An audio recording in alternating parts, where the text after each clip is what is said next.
2025 সালে পাকিস্তানের সামরিক শক্তি কতটা ভয়ঙ্কর? এটি শুধু পরমাণু শক্তিধর দেশ নয়, পাকিস্তান গড়ে তুলেছে এক ভয়ঙ্কর সামরিক কাঠামো। চলুন দেখে নিই 2025 সালে পাকিস্তান আর্মির শক্তির বিশ্লেষণ। পাক সেনাবাহিনী দক্ষিণ এশিয়ার সবচেয়ে বড় অ্যাক্টিভ আর্মিগুলোর মধ্যে একটি। 11 লাখের বেশি রিজার্ভ ফোর্স সহ 6 লাখের বেশি অ্যাক্টিভ সৈনিক। নতুন BT-4 ব্যাটল ট্যাঙ্ক, চায়না থেকে S-8 হাইড্রোজেন চলন্ত আর্মি কামান, সন্ত্রাসীরা তীর অভিজ্ঞতায় প্রশিক্ষণপ্রাপ্ত এলিট ফোর্স, বাবার ক্রুইজ মিসাইল, নিউক্লিয়ার ক্যাপেবল। বিমান বাহিনীতে আছে 2025 সালের মূল ফোকাস হচ্ছে আধুনিকায়ন। JF-17 থান্ডার ব্লক, চীনের সহায়তা তৈরি স্টেলথ ফিচারযুক্ত F-16 ফাইটিং ফ্যালকন, USA তৈরি 75টির বেশি।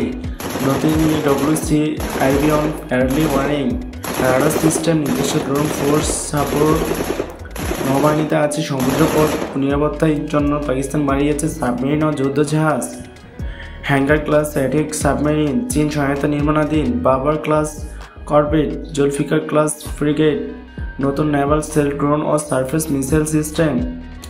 পরমাণু শক্তিতে রয়েছে পাকিস্তানের সবচেয়ে আলোচিত শক্তি, আনুমানিক 160 থেকে 170টি পরমাণু ওয়ারহেড ক্ষেপণাস্ত্র, যেমন শাহিন, গাজনভি, আবাইল মেড। পরমাণু ক্ষমতায় ভারতের পরে দ্বিতীয় সর্বোচ্চ এশিয়ার মধ্যে রয়েছে পাকিস্তান। পাকিস্তানের আধুনিক যুদ্ধ ক্ষমতা তাদের শুধু সুরক্ষা নয়, একটি আঞ্চলিক শক্তি হিসেবেও তুলে ধরেছে। আপনি কি মনে করেন 2025 সালে পাকিস্তান ভারত বা অন্য দেশের সামনে হুমকি হতে পারে?